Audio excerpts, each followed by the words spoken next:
Hey ladies and gentlemen, welcome back to the channel. My name is KPZ. You are here on the home of the slightly above average ship review. We're on tiers, and I don't know what happened. My computer decided one ship video needed to be three separate videos, so we didn't get the part where we look at the teams or anything like that. Pardon me for the sniffle. We are in the British Tier 6 Premium Battleship Collingwood. A ship that Zarkoon said was a neutered or a bad version of Nelson, if I remember correctly. I don't think I've done a video on Collingwood yet.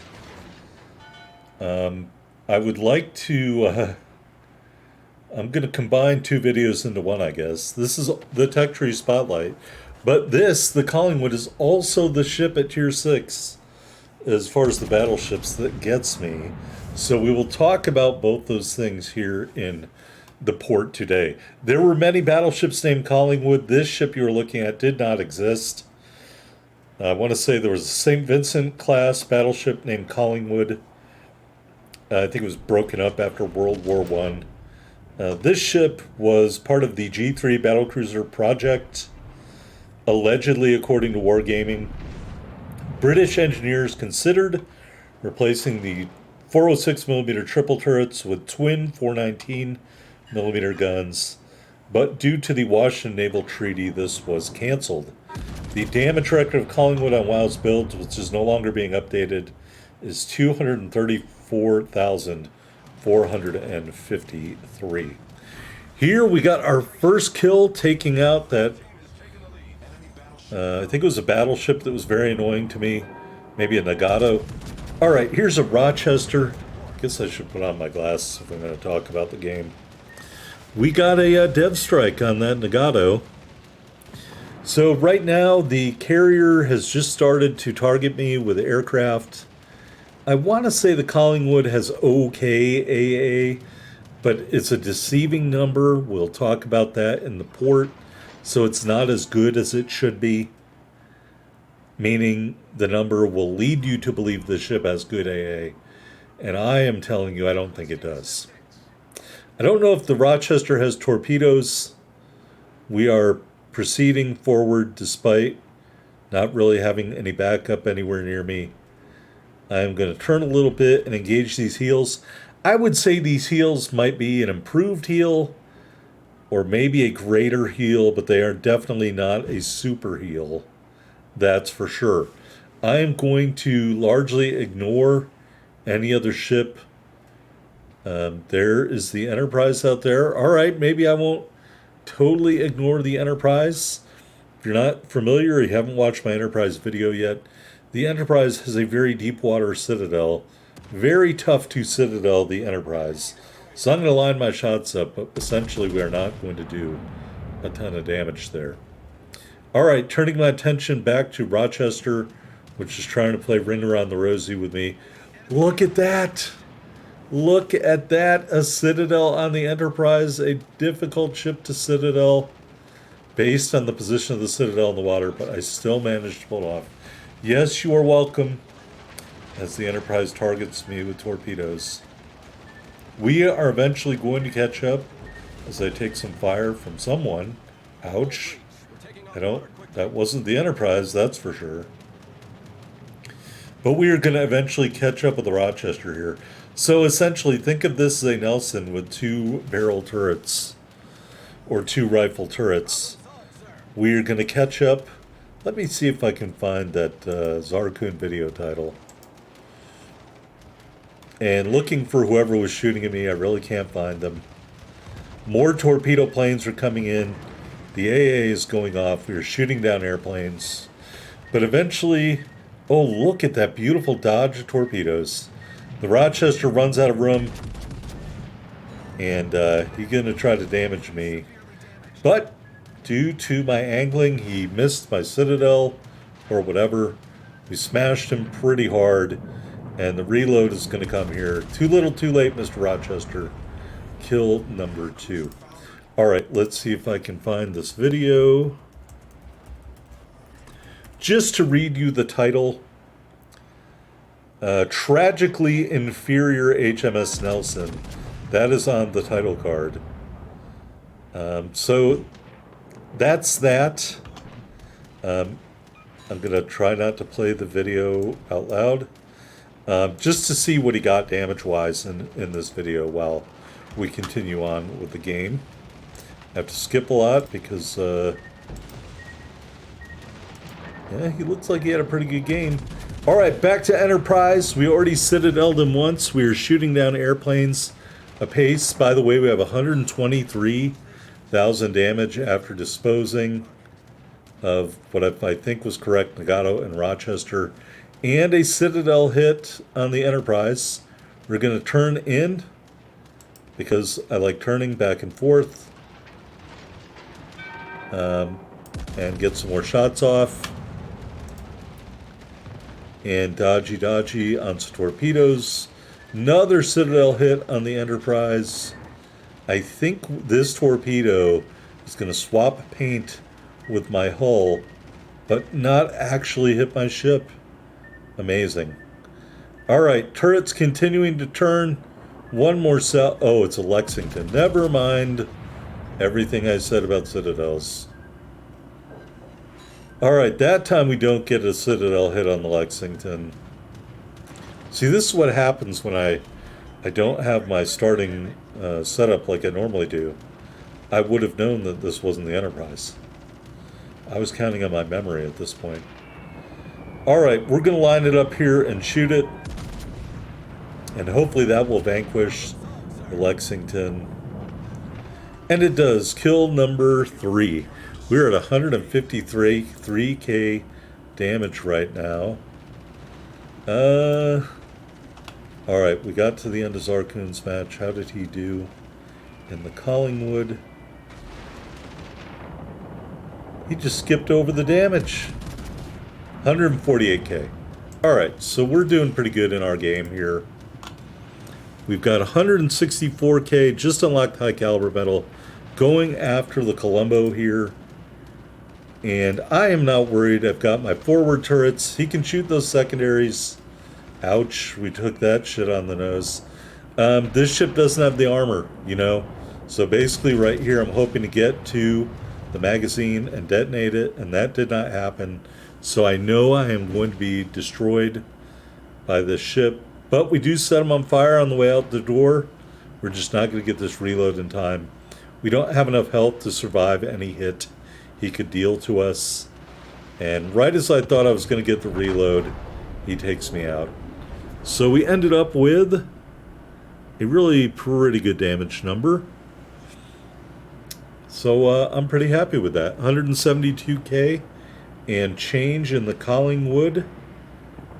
And we were down tier for that match. So I think that was a really good match in this ship. Yes, it's got some limitations. You'll see what I mean when I say that when we look at the armor viewer.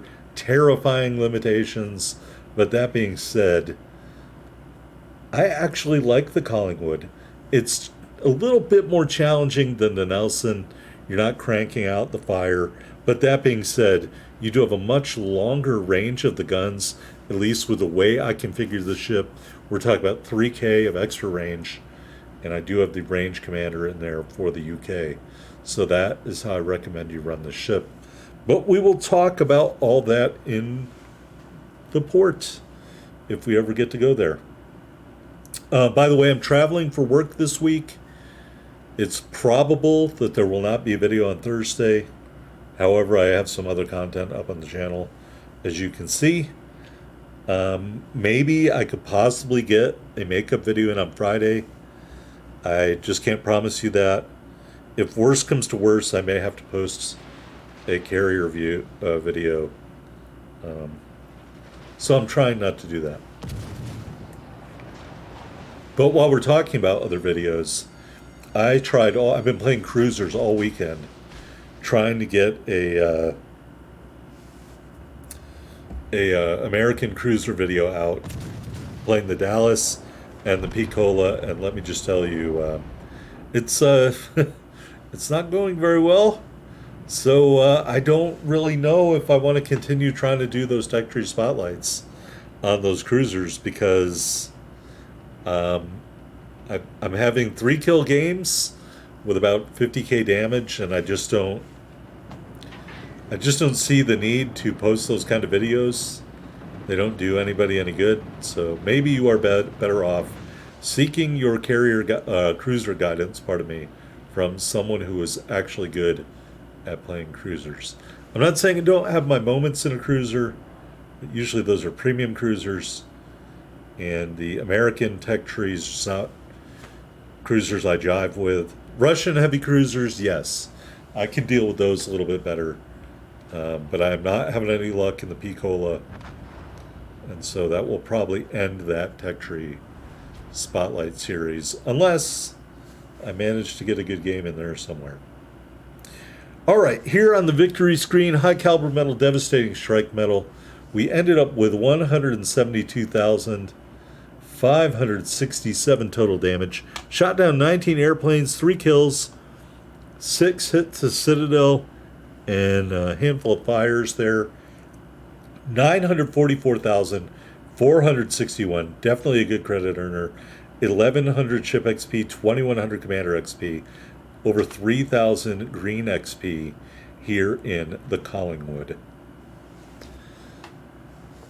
And there we are at the top of the board, 3249 base XP, 2 medals, 3 big kills. Top of the board for the blue team. Yes, I recommend the ship. Also want to point out the Enterprise was on our team. That's why I was thinking about that. He had a pretty good game with 3 kills. I would take that from a carrier. So yeah, what can I say? I jive pretty well with the Collingwood. All right, let's go back into the port and take a look at the ship. Got some milestones, because I'm recording this on Monday. Haven't even opened the game yet, so I don't know what's going on. Aiming System Mod 1. Damage Control System Mod 2. And Target Acquisition System Mod 1. I know this may be a strange choice in today's day and age, but I did not choose the Concealment mod simply because I want the RGA and the torpedo detectability range for this ship. Just a personal choice here in the Collingwood. Your mileage may vary. Taking a look at the loadout, 3 charges of the repair party. I would say that's a better than average heal. 2 charges of sonar, 2 charges of the main battery reload booster. All the epic flags and the rare battle booster. I should have run the epic battle booster for more range, but I'm a dumbass and I decided not to for some reason. Type 9 permanent camouflage, Remembrance Day 21 flag. Lest we forget. All right, here in the specs, 58,500 hit points and a 25% torpedo damage reduction with our build. Taking a look at the, I skipped a spot. All right, artillery. Those 3 twin 419 millimeter turrets, 19 kilometer firing range, 24.6 second reload, 34.6 second turn time. HE shells 6150 max HE shell damage with a 41% fire chance. AP shells 13,000 max damage. 2 sets of secondaries. Ranger bolt is 5.2 km. The first set of 120s reloads every 5 seconds. 1,700 HE shell max damage with an 8% fire chance. Second set of twin 152s reloads every 12 seconds. 2,150 HE shell max damage with a 9% fire chance. And then we will talk about the AA, which isn't great. All right, your first set of secondaries is dual purpose, only goes out to 4.5 kilometers. Your best AA only goes out to 2.5 kilometers, and it only does 119 damage per second. So your AA is not very good. We did shoot down 19 planes, but that's because the carrier was targeting us for pretty much the entire match. So I don't think it's very good. Maneuverability, 27.8 knots with our build, 800 meter turning circle, 15.5 second rudder shift time. And concealment, 13.7 on the surface, 11.5 from the air, 14.3 when firing in smoke. I think you could chop off 10% with the concealment mod. All right, take a look at the stats. Yes, the Collingwood gets me 76% winning percentage, main battery accuracy of 42%. We have played 25 matches and won 19 of them. A paltry kill death ratio of 0.8. Average damage per battle 60k. And the last battle you saw may be responsible for all of those highest battle achievements. But nonetheless, I win games in the Collingwood, so I will declare that the Collingwood gets me. At tier 6. I think the next closest one may have been like 71% at this tier. All right, here's what I was talking about. A rather large above water citadel. It is a bit more heavily armored in one spot. I think it's up to 308, 318. 318 millimeters on the side there, but it's very large. You are very easily citadeled, in my opinion, which is probably why my kill death ratio in the ship is only 0.8. All right, turret faces are heavily armored, but they are not especially sloped. Standard bow here, 26 millimeters with a heavier plate down at the keel. That's the base of the ship. More stuff. This green stuff just gets on fire, folks. Please use fight fire with fire in this ship, or you will burn down and die. And you don't have super heals like Nelson does. All right, here's the Commander Andrew Cunningham base trait. Increases shell grouping of the main battery. We have D. Rebel for reload, and we have A. Zerlane Scharnhorst for dispersion. Row 1, flammable cannoneer. Kind of risky with the ship. Row 2, crisscross. Didn't want to take the speed penalty of gyrating drill bits. Marksmanship, reaching out XXL, and fight fire with fire. That's how I build out the Collingwood, folks. Your mileage may vary. Anyway, love to hear what you think about the ship. Like, comment, subscribe down below. I will see you on the next video, maybe on Friday. Can't promise anything. Have a good one.